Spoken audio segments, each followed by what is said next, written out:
लेकिन आज तक मनुष्यता इसको समझने में समर्थ नहीं हो पाई। बाप कहता है कि मेरे प्रति प्रेमपूर्ण, लेकिन घर में जो चपरासी हैं उसके प्रति वह तो नौकर है। लेकिन उसे पता नहीं कि जो बेटा एक बूढ़े नौकर के प्रति प्रेमपूर्ण नहीं हो पाया, वह बूढ़ा नौकर भी किसी का बाप है।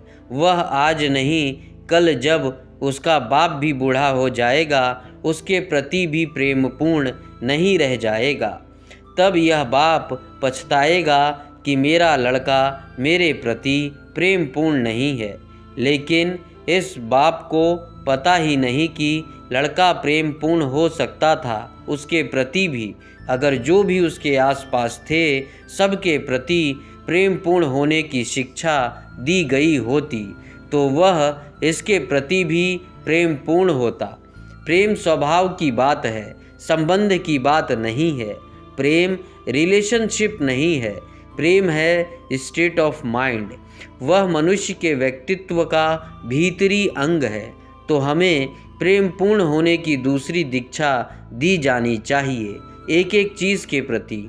अगर बच्चा एक किताब को भी गलत ढंग से रखे तो गलती बात है, और उसे उसी क्षण टोकना चाहिए कि यह तुम्हारे व्यक्तित्व के लिए शोभादायक नहीं कि तुम इस भांति किताब को रखो।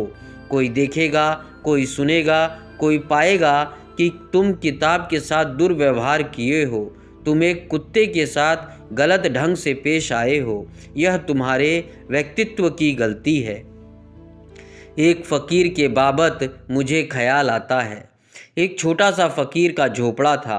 रात थी, ज़ोर से वर्षा होती थी। रात के 12 बजे होंगे। फ़कीर और उसकी पत्नी दोनों सोते थे। किसी आदमी ने दरवाजे पर दस्तक दी। छोटा था झोपड़ा, कोई शायद शरण चाहता था। उसकी पत्नी से उसने कहा कि द्वार खोल दे, कोई द्वार पर खड़ा है, कोई यात्री, कोई अपरिचित मित्र। सुनते ही उसकी बात उसने कहा, कोई अपरिचित मित्र? हमारे तो जो परिचित हैं वे सभी मित्र नहीं होते। उसने कहा, कोई अपरिचित मित्र, यह प्रेम का भाव है। कोई अपरिचित मित्र द्वार पर खड़ा है, द्वार खोल। उसकी पत्नी ने कहा, लेकिन जगह तो बहुत कम है, हम 2 के लायक ही मुश्किल से है। कोई तीसरा आदमी भीतर आएगा तो हम क्या करेंगे? उस फ़कीर ने कहा, पागल, यह किसी अमीर का महल नहीं है, छोटा पड़ जाए। यह गरीब की झोपड़ी है। अमीर का महल छोटा पड़ जाता है हमेशा। एक मेहमान आ जाए तो महल छोटा पड़ जाता है। यह गरीब का झोपड़ा है। उसकी पत्नी ने कहा, इसमें झोपड़ा, अमीर और गरीब क्या सवाल, जगह छोटी है।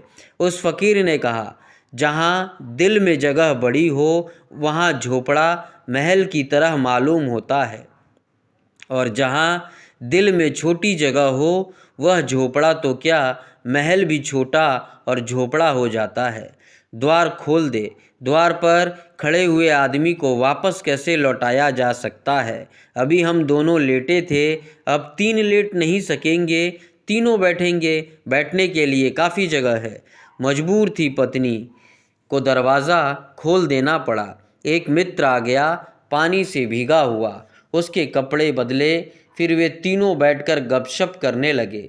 दरवाज़ा फिर बंद है। फिर किन्हीं 2 आदमियों ने दरवाजे पर दस्तक दी।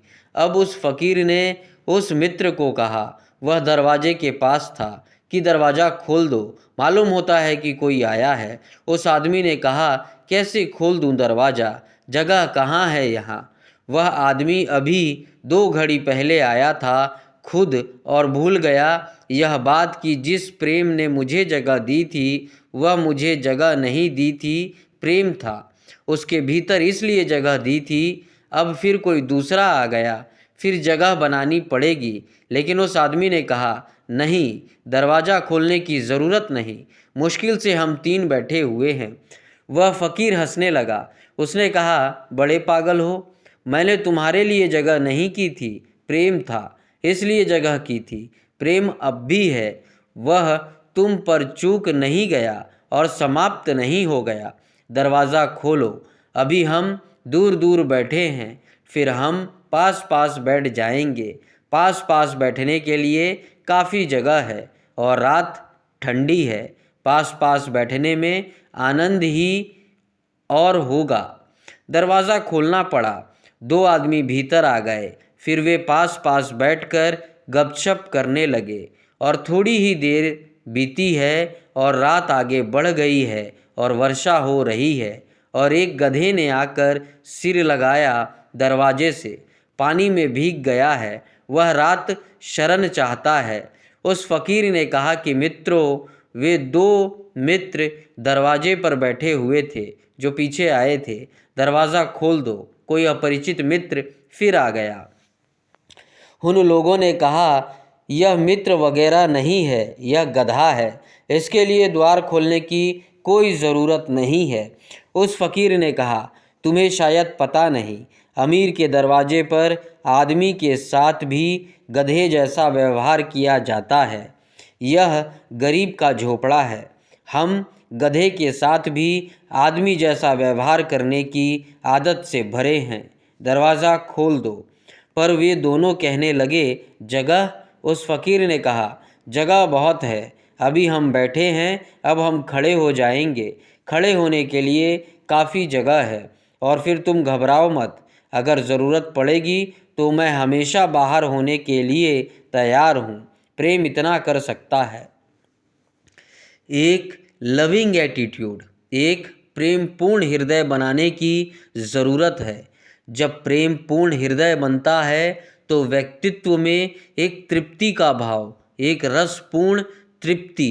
क्या आपको कभी ख्याल है, जब भी आप किसी के प्रति जरा सा प्रेम पूर्ण हुए हैं, पीछे एक तृप्ति की लहर छूट गई है? क्या आपको कभी भी ख्याल है कि जीवन में तृप्ति के क्षण वे ही रहे हैं जो बेशर्त प्रेम के क्षण रहे होंगे, जब कोई शर्त ना रही होगी प्रेम की, और जब आपने रास्ते चलते एक अजनबी आदमी को देखकर मुस्कुरा दिया होगा? उसके पीछे छूट गई तृप्ति का कोई अनुभव है। उसके पीछे साथ आ गया एक शांति का भाव, एक प्राणों में एक आनंद की लहर का कोई पता है।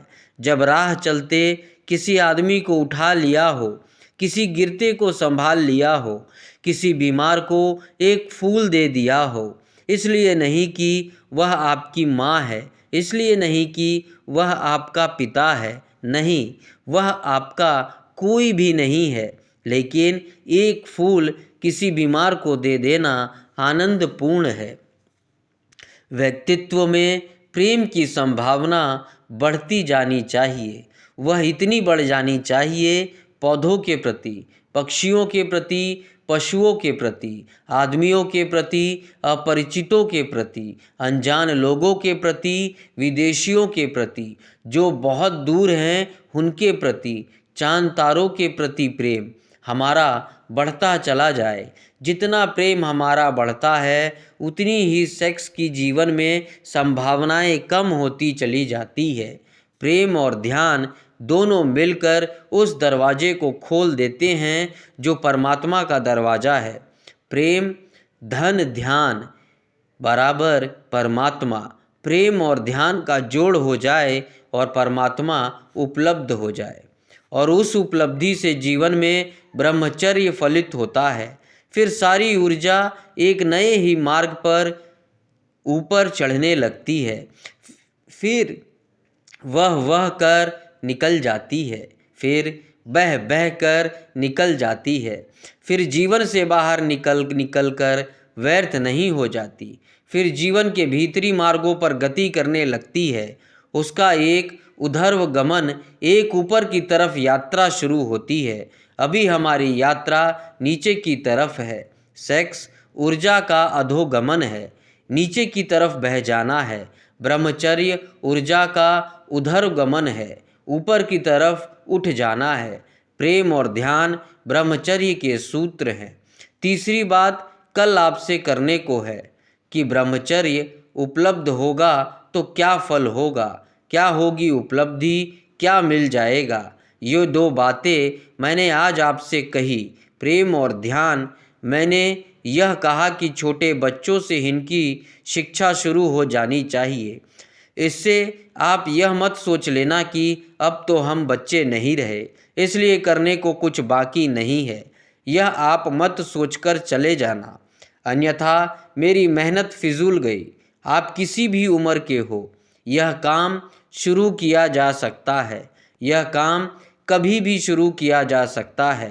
हालांकि जितनी उम्र बढ़ती चली जाती है उतना मुश्किल होता चला जाता है। बच्चों के साथ हो सके सौभाग्य, लेकिन कभी भी हो सके सौभाग्य। इतनी देर कभी भी नहीं हुई है कि हम कुछ भी ना कर सके। हम आज शुरू कर सकते हैं, और जो लोग सीखने के लिए तैयार हैं वे बुढ़ापे में भी बच्चों जैसे ही होते हैं। वे बुढ़ापे में भी शुरू कर सकते हैं अगर उनकी सीखने की क्षमता है, अगर लर्निंग का एटीट्यूड है, अगर वे इस ज्ञान से नहीं भर गए हैं कि हमने सब जान लिया और सब पा लिया, तो वे सीख सकते हैं और वे छोटे बच्चों की भांति नई यात्रा शुरू कर सकते हैं। बुद्ध के पास एक भिक्षु कुछ वर्षों से दीक्षित था। एक दिन बुद्ध ने उससे पूछा कि भिक्षु, तुम्हारी उम्र क्या है? उस भिक्षु ने कहा, मेरी उम्र 5 वर्ष। बुद्ध कहने लगे, 5 वर्ष? तुम तो कोई 70 वर्ष के मालूम पड़ते हो, कैसा झूठ बोलते हो? उस भिक्षु ने कहा, लेकिन 5 वर्ष पहले ही मेरा जीवन में ध्यान की किरण फूटी। 5 वर्ष पहले ही मेरे जीवन में प्रेम की वर्षा हुई। उसके पहले मैं जीता था, वह सपने में जीना था, वह नींद में जीना था। उसकी गिनती अब मैं नहीं करता हूँ। कैसे करूँ? जिंदगी तो इधर 5 वर्षों से शुरू हुई, इसलिए मैं कहता हूँ मेरी उम्र 5 वर्ष है। बुद्ध ने अपने भिक्षुओं से कहा, भिक्षुओं, इस बात का ख्याल में रख लेना, अपनी उम्र आज से तुम भी इसी तरह जोड़ना। यही उम्र को नापने का ढंग समझना। अगर प्रेम और ध्यान का जन्म नहीं हुआ है तो उम्र फिजूल चली गई। अभी आपका ठीक जन्म भी नहीं हुआ है और कभी भी इतनी देर नहीं हुई जबकि हम प्रयास करें, श्रम करें और हम अपने नए जन्म को उपलब्ध ना हो जाए।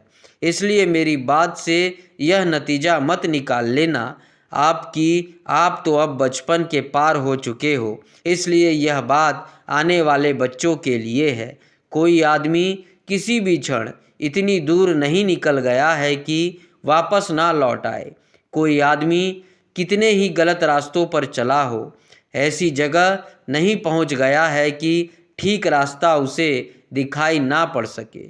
कोई आदमी कितने ही हजारों वर्षों से अंधकार में रह रहा हो, इसका मतलब यह नहीं कि वह दिया जलाएगा तो अंधकार कहेगा कि मैं 1000 वर्षों पुराना हूँ, इसलिए नहीं टूटता।